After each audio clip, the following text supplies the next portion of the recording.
Hello everyone, welcome back to our channel. और आज हम करने वाले हैं नेक्स्ट क्वेश्चंस केमिस्ट्री के, सॉरी साइंस के।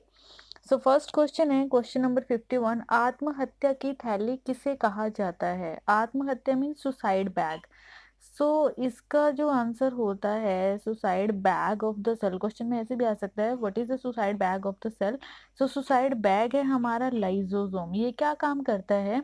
ये हमारी बॉडी के अंदर जितनी भी डेड सेल्स होती हैं उन सब डेड सेल्स को अपने अंदर डिसॉल्व कर लेता है, यानी कि अनवांटेड डेड सेल्स को कंप्लीटली खत्म कर देगा। सो इसका आंसर हो जाएगा लाइसोसोम। ओके, नेक्स्ट क्वेश्चन है आपके पास। नेक्स्ट क्वेश्चन है आपका, दैट इज द्रवित पेट्रोलियम गैस। इसका आपने बताना है। तो द्रवित पेट्रोलियम गैस आपको पता है इसका क्या है? This is LPG. Full form क्या है? Liquid petroleum gas. सो हमने बताना होता है इसका मेन कंस्टिट्यूएंट मटेरियल क्या है। तो इसमें होते हैं ब्यूटेन और प्रोपेन। सो क्वेश्चन में आपसे क्या हो सकता है, वो ब्यूटेन का फॉर्मूला भी दे सकता है, केमिकल फॉर्मूला आपको दे सकते हैं दोनों का। सो आपको पता है जब आप C1 कार्बन होता है तो आप मिथ वर्ड यूज करते हैं। C2 है तो आप इथ यूज करते हैं। C3 है तो आप प्रोप वर्ड यूज करते हैं। और अगर C4 होता है तो आप ब्यूट यूज करते हैं। ये कॉमन चीज है, 10th क्लास में हम लोग सीखते हैं। सो यहाँ पे प्रोपेन है तो मतलब क्या है, कार्बन एटम होंगे 3 और ब्यूटेन है तो कार्बन एटम हो जाएंगे 4। उसके बाद आप कार्बन की वैलेंसी को पूरा कर लीजिए तो आपको हाइड्रोजन एटम पता चल जाएगा। जैसे अगर मैं ब्यूटेन में देखूं तो कार्बन एटम कितने हैं? 4 हैं। इसके बाद कार्बन की वैलेंसी कितनी होती है? कार्बन का वैलेंसी कितना होता है? Sorry for the disturbance. So carbon का वैलेंसी होता है 4। तो इस तरह से आप यहाँ पे क्या करेंगे, हाइड्रोजन को कंप्लीट कर लीजिए तो आपको यहाँ पे फॉर्मूला मिल जाएगा C4H10। So this is the chemical formula of butane. Okay, the next question is protein की फैक्ट्री। प्रोटीन की फैक्ट्री का मतलब क्या है कि बॉडी के अंदर प्रोटीन कौन बनाता है? ठीक है, सो प्रोटीन्स बनाते हैं राइबोसोम्स। कौन बनाता है? राइबोसोम्स बनाते हैं। होते कहाँ पे हैं ये? राइबोसोम जो होता है वो आपका प्रेजेंट होता है एंडोप्लाज्मिक रेटिकुलम पे। एंडोप्लाज्मिक रेटिकुलम भी आपके बॉडी में दो तरह के होते हैं, रफ एंडोप्लाज्मिक रेटिकुलम और एक होता है स्मूथ एंडोप्लाज्मिक रेटिकुलम। ठीक है, सो रफ एंडोप्लाज्मिक रेटिकुलम के ऊपर ही राइबोसोम्स प्रेजेंट होते हैं, डॉटेड इस तरह से डॉट डॉट स्ट्रक्चर्स प्रेजेंट होते हैं। तो जहां पे आपका प्रोटीन, ये फिर आगे जाके क्या करते हैं, प्रोटीन फॉर्मेशन में पार्टिसिपेट करते हैं। और रफ एंडोप्लाज्मिक रेटिकुलम पे 1 या 2 कुछ बहुत कम कंसंट्रेशन में आपका राइबोसोम्स प्रेजेंट होता है। तो ये क्या करता है, ये प्रोटीन ना बना के ये बॉडी के अंदर फैट का फॉर्मेशन करता है। तो क्वेश्चन जरूरी नहीं है कि हमेशा प्रोटीन फैक्ट्री ही पूछे, वो आपसे फैट का फॉर्मेशन भी पूछ सकता है और एंडोप्लाज्मिक रेटिकुलम के रिस्पेक्ट में भी पूछ सकता है। तो आपको हर तरह से प्रिपेयर रहना चाहिए। ठीक है, आई होप आपको क्वेश्चन क्लियर हो गया है। सो नेक्स्ट क्वेश्चन है हमारे पास, दैट इज डीएनए और आरएनए है। देखिए डीएनए का फुल फॉर्म अगर हम देखें तो इसका फुल फॉर्म होता है deoxyribose nucleic acid. Okay, so इसमें न्यूक्लिक एसिड वर्ड यूज हो रहा है तो इसका मतलब क्या है कि ये न्यूक्लिक एसिड है। आरएनए की बात करें तो आरएनए का फुल फॉर्म क्या होता है? इसका फुल फॉर्म होता है राइबोस न्यूक्लिक एसिड। ठीक है, सो डीएनए और आरएनए बेसिकली है क्या, ये हमारे हैं न्यूक्लिक एसिड। और दूसरा क्या होता है, ये होते हैं हमारे जेनेटिक मटेरियल। जेनेटिक मटेरियल का मतलब क्या होता है कि जब एक जनरेशन से नेक्स्ट जनरेशन आती है तो उनके अंदर जो पेरेंट्स के करेक्टर होते हैं वो नेक्स्ट जनरेशन में जाता है। और पेरेंट्स के करेक्टर नेक्स्ट जनरेशन में किनके थ्रू जाते हैं? वो जाते हैं आपके डीएनए के थ्रू। ठीक है, आरएनए हमारी बॉडी में क्या करता है, बेसिकली आरएनए से अगर हम देखा जाए तो आरएनए ही हमारी बॉडी में डीएनए बनाता है। ठीक है, ये भी पूछ सकते हैं कि डीएनए बनता कहाँ से है? डीएनए बनता है आरएनए से। और फिर आरएनए जो है वो काम संभालता है आपका प्रोटीन फॉर्मेशन का, कि आगे जाके प्रोटीन फॉर्मेशन के लिए इंफॉर्मेशन को कलेक्ट करता है। ठीक है, लेकिन आरएनए ही हमारा डीएनए बनाता है, तो आपको ये भी पता होना चाहिए। और आरएनए क्या है, ये जेनेटिक मटेरियल भी है। कुछ लोअर ऑर्गेनिजम्स में लाइक कुछ बैक्टीरियाज हैं, वहाँ पे आरएनए जो होता है वो जेनेटिक मटेरियल का भी काम करता है। बट अगर हम ह्यूमन बींग्स और जो बड़ी स्पीसीज हैं उनकी बात करें तो वहाँ पे डीएनए हमारा जेनेटिक मटेरियल रहता है। ओके, चलिए नेक्स्ट है, तो इसका आंसर रहेगा आपका न्यूक्लिक एसिड। अगर आपको कोई डाउट है, क्वेरी है, तो आप कमेंट सेक्शन में जरूर बताएं। नेक्स्ट क्वेश्चन जो है दैट इज मानव शरीर का सामान्य ताप कितना है। सामान्य ताप है तो अगर फ़ारेनहाइट में है तो 98.6 है। जैसे हम लोग बॉडी टेम्परेचर, जब फीवर होता है तो हम लोग बॉडी टेम्परेचर मीजर करते हैं, तो ये भी पूछ सकते हैं कि जब हम थर्मामीटर लगा के बॉडी टेम्परेचर मीजर करते हैं तो वो फ़ारेनहाइट में होता है, सेल्सियस में होता है या केल्विन में होता है। तो ऑब्वियसली जब हम डॉक्टर के पास जाते हैं तो डॉक्टर बोलता है कि भाई 100 डिग्री है इसका टेम्परेचर, 102 बुखार है, 103 बुखार है, तो ऑब्वियसली बात है वो वहाँ पे फ़ारेनहाइट में मीजर कर रहा है। सो नॉर्मल बॉडी टेम्परेचर आपका 98.6 होता है, ठीक है। और सेल्सियस की बात करें तो सेल्सियस में है 37 डिग्री सेल्सियस, और कैल्विन की बात करें तो 310 कैल्विन है। तो आप तीनों पैरामीटर्स के अंदर क्वेश्चन को याद रखें, आंसर को याद रखें, क्योंकि वो आपसे किसी भी टर्म में पूछ सकता है। चलिए नेक्स्ट क्वेश्चन है आपका क्वेश्चन नंबर 56। ये क्या कहता है, मनुष्य में लिंग निर्धारण, यानी कि अगर हम ह्यूमन बॉडी की बात करें, लिंग निर्धारण का मतलब क्या होता है कि आपके जो मतलब जो पेरेंट्स हैं उससे मदर के अंदर, मतलब मदर वोम में जब बेबी फॉर्मेशन होता है, वो बॉय होगा या वो गर्ल होगी, वो किस पे डिपेंड करेगा, वो मेल पे डिपेंड करेगा या फीमेल पे डिपेंड करेगा। देखिए अगर हम मेल की बात करें और अगर हम फीमेल की बात करें, तो मेल में हमारे पास क्या होता है, मेल में होते हैं एक्स वाई क्रोमोसोम, और जो आपका फीमेल है उसके अंदर हो जाता है एक्स एक्स क्रोमोसोम, है ना। तो अगर यहाँ से एक्स क्रोमोसोम आता है तो फीमेल की तरफ से तो कोई चॉइस है ही नहीं, क्योंकि वहां से तो हमेशा ही हमें एक्स क्रोमोसोम मिलेगा, तो इस हर कंडीशन में आपको क्या मिलेगी, गर्ल मिलेगी। बट अगर मेल की तरफ से वाई और फीमेल की तरफ से एक्स आ जाता है तो उस केस में हमें बॉय मिलने के चांसेस हैं। यानी कि हमारा जो लिंग निर्धारण होगा कि आने वाली जो जनरेशन है वो हमारा बेबी गर्ल होगा या बेबी बॉय होगा, वो टोटली डिपेंड करेगा मेल कैंडिडेट के ऊपर, क्योंकि वाई क्रोमोसोम सिर्फ मेल कैंडिडेट के पास ही है, तो वो पुरुष के क्रोमोसोम पे डिपेंड करेगा, ना कि फीमेल, क्योंकि फीमेल के पास सिर्फ एक्स एक्स है और ये सिर्फ मेल है आपका जिसके पास एक्स वाई क्रोमोसोम प्रेजेंट है। आई होप आपका क्वेश्चन क्लियर हो गया है। चलिए नेक्स्ट क्वेश्चन पे चलते हैं, that is question number 57। Okay, ये क्या कहता है, शरीर में मांसपेशियों की संख्या कितनी है, तो वो आपको डायरेक्ट ग्राम ही रखना है, दैट इज 639। तो ये आपका मांसपेशियां हो गया, 639 मांसपेशियां हैं। उसके बाद है आपका शरीर का सबसे कठोर तत्व क्या है।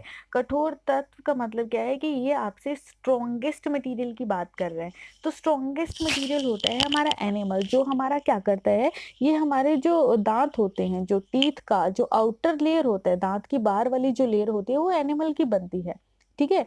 जो जो लोग बार बार ब्रश यूज करते हैं, जिन लोगों को बार बार ब्रश यूज करने की आदत होती है, तो जनरली देखा होगा कि उनका जो दांत है वो बाद में येलोविश होके काले होने शुरू हो जाते हैं। वो काला क्यों होता है, वो हो जाता है क्योंकि एनिमल उतर जाती है दांत की। सो वो एक अलग मैटर है, उस पर बाद में बात करेंगे। तो ऑब्वियसली हमारा जो एनिमल है वो हमारा शरीर का सबसे हार्डेस्ट मटेरियल है, कठोर तत्व है। ओके, नेक्स्ट क्वेश्चन, इस संसार का सबसे बड़ा पक्षी क्या है, तो ऑब्वियसली दैट इज शुतुरमुर्ग, इसके बारे में तो कोई डाउट होना नहीं चाहिए। ओके, नेक्स्ट क्वेश्चन है आपका, खोपड़ी में कुल कितनी अस्थियां होती हैं। अस्थियां मीन्स हमें बोन्स बताने हैं कि खोपड़ी में टोटल कितनी बोन्स होती हैं। तो अगर हम देखें तो इस तरह से हमारा फेशियल एक्सप्रेशन रहता है, ये हमारा कुछ फेस का एक्सप्रेशन रहता है। तो ये क्रेनियम बोन्स की बात कर रहे हैं, बेसिकली क्रेनियम बोन्स जो होती हैं वो रहती हैं हमारी 8। और अगर हम फेस बोन की बात करें, यहाँ से फेस की बात करें कि हमारे चेहरे पे कितनी हड्डियां होती हैं, तो वहाँ होती हैं 14, ठीक है। तो आपको ये भी याद रखना है, जरूरी नहीं है कि आपसे क्रेनियम बोन्स या जो हमारा खोपड़ी है उसी के बारे में पूछा जाए, वो फेशियल बोन्स के बारे में भी पूछ सकता है। तो फेशियल बोन्स होती हैं 14 और क्रेनियम बोन्स जो होती हैं वो होती हैं 8। तो अगर इन टोटल को देखा जाए तो ये हो जाता है 22 बोन्स, ठीक है। तो अगर इस पूरे सिस्टम के बारे में आपसे पूछ रहा है तो 22 बोन्स है, क्रेनियम के बारे में पूछ रहा है तो 8 बोन्स है, और फेस की जो बोन्स उनके बारे में पूछ रहे हैं तो 14 है। ओके, चलिए नेक्स्ट क्वेश्चन है आपका क्वेश्चन नंबर 61। ये क्या कहते हैं, जीन के संश्लेषण से संबंधित व्यक्ति है। ऑब्वियसली तो जीन्स का जो सबसे पहले जो हमारा स्टडी हुआ था जीन्स का, वो किया था हरगोविंद खुराना। तो इसके पीछे तो कोई लॉजिक नहीं है, you have to cram it. Next one is संसार का सबसे छोटा पुष्प, ऑब्वियसली दिस इज वोल्फिया, बहुत ज्यादा छोटा होता है। इस तरह से ग्रीन डॉटेड लाइक स्ट्रक्चर होते हैं वाटर के अंदर। आप इस क्वेश्चन को जरूर एक बार गूगल में जाकर देखें तो आप कभी भूल नहीं पाएंगे कि वो बहुत छोटा होता है। सो ये वोल्फिया है आपका सबसे छोटा पुष्प जो है, the smallest flower. Next one is 63, ये क्या कहता है, पुरुष जीन संगठन होता है। अभी हमने डिस्कस किया कि मेल के अंदर एक्स वाई क्रोमोसोम होता है और फीमेल के अंदर एक्स एक्स होता है। ठीक है, तो एक्स वाई हो गया। चलिए सिंपल क्वेश्चन है। 64, प्रकाश संश्लेषण क्रिया में ऑक्सीजन मिलता है। ऑब्वियसली देखिए प्रकाश संश्लेषण होता क्या, फोटोसिंथेसिस की बात कर रही है। सो फोटोसिंथेसिस बेसिकली होता क्या है, कार्बन डाइऑक्साइड से, कार्बन डाइऑक्साइड लेते हैं हम एनवायरमेंट से, प्लस में क्या लेते हैं प्लांट्स, वाटर ले लेते हैं सॉइल से, और उसके बाद क्या होता है, लाइट ले लेते हैं सन से, और क्लोरोफिल तो होता है ही। फिर ये क्या होता है, ये किस में कन्वर्ट हो जाता है, ये बन जाता है आपका C6H12O6, ये हमारा ग्लूकोज। ठीक है, ये ग्लूकोज बनता है। प्लस में क्या बनेगी, ऑक्सीजन, और प्लस में निकलती है एटीपी। एटीपी मतलब एनर्जी, मतलब ऊर्जा। ओके, सो यहाँ पे अगर आप देखें तो यहाँ ऑक्सीजन बन रही है, ये ऑक्सीजन मेरा बन रहा है जो प्लांट क्या करते हैं, एनवायरमेंट में छोड़ देते हैं, जिसको हम अपने रेस्पिरेशन के लिए यूज करते हैं। ठीक है, सो ये ऑक्सीजन बन कहाँ से रहा है, तो ऑब्वियसली ये वाटर है। वाटर के अंदर क्या हो रहा है, बेसिकली अगर आप देखें तो इस क्वेश्चन को करने का बहुत सारे तरीके हैं। इस क्वेश्चन से, इस लाइन से बहुत सारे क्वेश्चन पूछ सकता है कि यहाँ पे जो वाटर है उसके अंदर हाइड्रोजन ऐड है। सो ये क्या कर रहा है कि ये वाटर के अंदर से हाइड्रोजन को निकाल रहा है, और रिमूवल ऑफ हाइड्रोजन क्या होता है, ऑक्सीडेशन। सिंपल सी बात है, removal of hydrogen is oxidation. मतलब इस पूरे रिएक्शन के अंदर जो वाटर मॉलिक्यूल है वो आपका ऑक्सीडाइज हो रहा है, किसके अंदर, ऑक्सीजन के अंदर। ठीक है, और जो कार्बन डाइऑक्साइड है, देखिए कार्बन डाइऑक्साइड में हाइड्रोजन ऐड हो रहे हैं, तो बेसिकली कार्बन का रिडक्शन हो रहा है, कार्बन डाइऑक्साइड रिड्यूस हो रही है, ऑक्सीजन बाहर निकल रही है। सो ये आपसे ऑक्सीडेशन और रिडक्शन, जिसको उपचयन अपचयन बोलते हैं हिंदी में, उसकी सेंस में भी आपसे पूछ सकता है। तो आपको हर तरह से प्रिपेयर रहना है, क्योंकि एग्जामिनर आपसे किसी भी सेंस में क्वेश्चन पूछ सकता है। ठीक है, चलिए तो इसका आंसर क्या रहेगा कि प्रकाश संश्लेषण की क्रिया में ऑक्सीजन कहाँ से मिलती है, तो ऑब्वियसली बात है ऑक्सीजन वाटर मॉलिक्यूल से मिलती है। I hope now you are able to clarified it. Okay, so next है आपका 65 क्वेश्चन। प्रकाश संश्लेषण के लिए आवश्यक गैस, अभी किया हमने, कार्बन डाइऑक्साइड ही होती है। कुछ बच्चे ऑक्सीजन देखते ही उसके ऊपर टिक लगा देते हैं। सो ऑक्सीजन नहीं चाहिए उसको भाई, ऑक्सीजन वो बाहर निकालता है। उसने बोला आवश्यक गैस कि कार्बन, प्रकाश संश्लेषण फोटोसिंथेसिस कब होगा, कौन सी गैस चाहिए, कार्बन डाइऑक्साइड चाहिए उसको, ऑक्सीजन नहीं चाहिए। ऑक्सीजन तो वो प्रोड्यूस करता है। ठीक है, और फिर ये ऑक्सीजन बनता कहाँ से है, ये बनता है वाटर से। तो आपको ये भी पता होना चाहिए कौन सा मटेरियल कहाँ से मिल रहा है। चलिए नेक्स्ट क्वेश्चन है आपका, क्वेश्चन नंबर 66। ये क्या कहता है, मधुमेह रोग होता है। मधुमेह क्या है, डायबिटीज। सिंपल सी बात है, आजकल तो लोगों में बहुत कॉमन है ये डिजीज। डायबिटीज कहाँ से होती है भाई, इंसुलिन की कमी से। इंसुलिन क्या है, अब ये भी पूछ सकते हैं, व्हाट इज इंसुलिन, तो ऑब्वियसली इंसुलिन क्या है, इंसुलिन एक हार्मोन है। बिल्कुल ठीक बात है, एक हार्मोन है। क्या काम है इस हार्मोन का, ये हार्मोन क्या करता है, ये बॉडी के अंदर जो ग्लूकोज बनता है उस ग्लूकोज के लेवल को कंट्रोल करता है जी। ठीक है, ग्लूकोज के लेवल को कंट्रोल करेगा, उससे क्या होता है कि हमारे ब्लड के अंदर जो शर्करा यानी कि शुगर जो होती है वो कंट्रोल हो जाती है। लेकिन अगर हमारी बॉडी में इस इंसुलिन की कमी हो जाएगी, इस हार्मोन की कमी हो जाएगी, तो हमारे ब्लड के अंदर ग्लूकोज का लेवल जो होता है वो बढ़ जाता है, और ग्लूकोज के लेवल बढ़ने से पेशेंट क्या हो जाता है, मधुमेह, यानी कि आप उस बंदे को डायबिटीज हो जाती है। ठीक है, सो अब क्वेश्चन ये भी पूछ सकते हैं इंसुलिन निकलता कहाँ से हमारी बॉडी में, तो हमारी बॉडी में होता है पेनक्रियास। अब इसको हिंदी में क्या कहते हैं वो आप देख लीजिए। पैनक्रियाज होता है हमारी बॉडी के अंदर, जहां से इंसुलिन निकलता है, और फिर ये इंसुलिन क्या करता है, बॉडी के अंदर ग्लूकोज के लेवल को कंट्रोल करता है। ठीक है, चलिए नेक्स्ट क्वेश्चन करते हैं, दैट इज क्वेश्चन नंबर 67। क्या कहता है 67? पौधे का मुख्य प्रकाश संश्लेषी अंग है, मतलब फोटोसिंथेसिस बेसिकली होती कहाँ है? तो फोटोसिंथेसिस सबसे ज्यादा पत्तों में ही होता है। ठीक है, इसका मतलब ये नहीं है कि फोटोसिंथेसिस सिर्फ और सिर्फ पत्तों में ही होता है। अगर प्लांट बहुत छोटा है तो आपने देखा होगा छोटे प्लांट का जो स्टेम होता है वो भी ग्रीन कलर का होता है।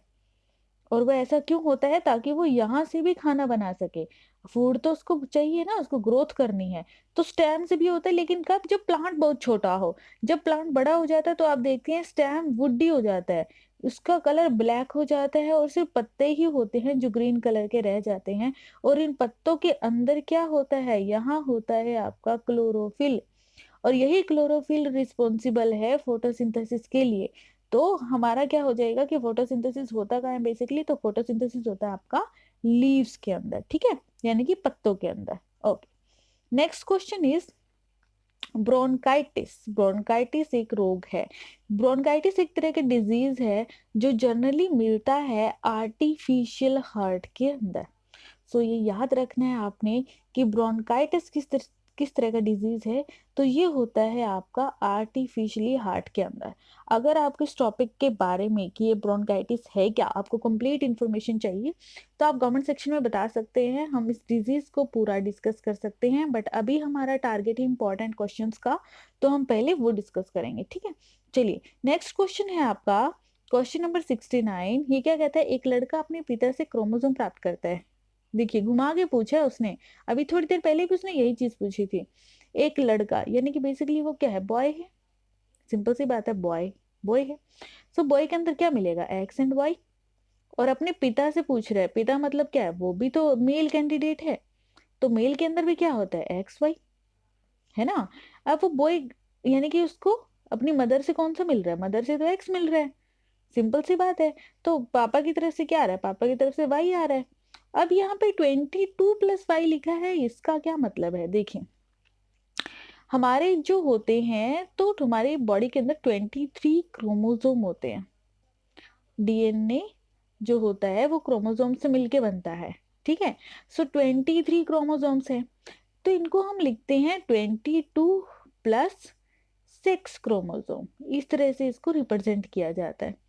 22 तो मेल कैंडिडेट के अंदर भी सेम रहता है और 22 फीमेल कैंडिडेट के अंदर भी, यानी कि दोनों की जो 22 है वो दोनों का सेम है। यानी कि अगर मैं मेल और फीमेल लूं तो 22 और इसके 22 ये दोनों ही सेम होते हैं। जो ये 22 जो दोनों की सेम है, इनको बोलते हैं हम ऑटोजोम। क्या बोलते हैं? ऑटोजोम। ओके। अब डिफरेंस कहाँ पे है कि मेल के अंदर हो जाता है एक्स वाई और फीमेल के अंदर हो जाता है जे एक्स एक्स। तो अभी क्वेश्चन क्या था कि लड़का अपने पिता से क्या लेता है? तो फीमेल के पास तो वाई क्रोमोसोम है ही नहीं। अब वो लड़का है तो ऑब्वियसली बात क्या है, उसने क्या लिया अपने पिता से? वाई क्रोमोसोम लिया, तभी तो वो क्या बना? लड़का बना। अगर वो पिता से भी एक्स ले लेता, इधर से भी एक्स आता, तो वो लड़की ना बन जाता। तो क्वेश्चन को घुमा के पूछा है, बात का मतलब वही है। ठीक है, तो आपको अंडरस्टैंड करना होगा कि वो आपसे पूछना क्या चाह रहा है और आपको बताना क्या है, ठीक है। Okay, so next question is urea अधिकतम मात्रा में पाई जाती है। ओके, तो ऑब्वियसली यूरिया जो होता है, यूरिया का फॉर्मूला होता है NH2C+O NH2। ये भी याद रखना है कि यूरिया का फॉर्मूला होता क्या है। और यूरिया जो हमारे सबसे ज्यादा होता है वो हमारे यूरिन के अंदर ही होता है। तो यूरिन यानी कि मूत्र, उसके अंदर आपका यूरिया सबसे ज्यादा मात्रा में मिलेगा। ठीक है, नेक्स्ट क्वेश्चन है हमारा पेप्सिन। पेप्सिन एक उदाहरण है। पेप्सिन क्या है? पेप्सिन देखिए, पेप्सिन जो होती है ये एक तरह का एंजाइम है। ठीक है भाई, एंजाइम है। अब एंजाइम क्या होते हैं? एंजाइम्स होते हैं बायो कैटलिस्ट। बायो, अब आप पूछेंगे बायो कैटलिस्ट क्या होता है? देखिए, एंजाइम जो होते हैं वो बायो कैटलिस्ट है। और बायो कैटलिस्ट का काम क्या होता है कि हम जो भी खाएं पिए वो हमारी बॉडी में एग्जैक्ट टाइम पे उसका डिकम्पोजिशन हो जाना चाहिए। तो ये क्या करते हैं एंजाइम्स की, अगर मैं सपोज मैंने खाना खाया तो ये मेरा रिएक्टेंट है। तो मेरा खाना से मुझे एनर्जी मिलेगी अगर मेरा रिएक्टेंट इस एनर्जी लेवल को क्रॉस करेगा। है ना? तो तभी मेरा रिएक्टेंट मेरे प्रोडक्ट में जाएगा और यही प्रोडक्ट क्या है मेरा एटीपी। मुझे खाने से एनर्जी चाहिए ताकि मैं काम कर सकूँ। ओके। अब अगर ये एनर्जी इतनी नहीं मिली तो मेरा खाया-पिया सब वेस्ट हो जाएगा, वो तो प्रोडक्ट में नहीं जाएगा। अब यहीं पे आपके काम आते हैं एंजाइम। अब एंजाइम आता है और वो इस एनर्जी लेवल को घटा देता है। अब जिसको करने के लिए पहले इतनी एनर्जी चाहिए थी, अब वो इतनी सी एनर्जी में ही हो रहा है, तो ये तो बहुत अच्छी बात है। यानी कि हम ये कह सकते हैं अगर पहला एनर्जी लेवल 10 घंटे का है, 10 आवर लग रहे हैं, तो ये आपको उसी रिएक्शन को 10 सेकंड में करवा के देगा। तो ये एंजाइम का काम है कि ये आपके टाइम को इतना ज़्यादा रिड्यूस कर देता है, ठीक है? सो पेप्सिन, पेप्सिन क्या है? एक एंजाइम है। अब ये जो पेप्सिन है, ये काम क्या करता है? एंजाइम आपको समझ आ गया कि एंजाइम होता क्या है? तो ये पेप्सिन स्पेसिफिकली काम करता है प्रोटीन्स के लिए। कि हमारी बॉडी में प्रोटीन को तोड़ने के लिए भी हमारी बॉडी में एक स्पेशल एंजाइम है जिसका नाम है पेप्सिन। तोड़ता कैसे है? ये प्रोटीन को कन्वर्ट कर देता है अमीनो एसिड में, जो प्रोटीन की सबसे छोटी यूनिट है। यानी कि हम ये कह सकते हैं कि बहुत सारे अमीनो एसिड आपस में जुड़ते हैं इस तरह से और वो क्या बनाते हैं? वो प्रोटीन बनाते हैं। और प्रोटीन की सबसे छोटी यूनिट को ही बोलते हैं हम अमीनो एसिड। तो इस प्रोटीन को अमीनो एसिड कौन बनाता है? Pepsin enzyme. ठीक है? ओके, चलिए नेक्स्ट चलते हैं। Question number 72। दूध में नहीं पाया जाता विटामिन सी। बहुत, क्योंकि दूध जो होता है उसके अंदर खट्टे जैसा कुछ भी नहीं है। ठीक है? सो उसके अंदर विटामिन सी नहीं होगा। विटामिन सी मैंने आपको पहले भी बताया था कि ये जो सोर फ्रूट्स होते हैं, जो खट्टी चीजें होती हैं, उनके अंदर आपको विटामिन सी मिलता है। ठीक है? चलिए नेक्स्ट क्वेश्चन करते हैं, दैट इज टॉक्सिन। टॉक्सिन क्या होता है? Basically toxins are nothing but the poison. Toxin एक पॉइजन का सिनोनिमस है। ओके, सो ये क्या है? जहरीला पदार्थ। Okay, next question is enzyme की रचना होती है। अभी हमने पढ़ा एंजाइम्स, अभी हमने पढ़ा कि हमारी बॉडी जो होती है उसमें सारी चीजें किससे मिलके बनती हैं? प्रोटीन से। हमारी बॉडी है ही प्रोटीनियस नेचर की।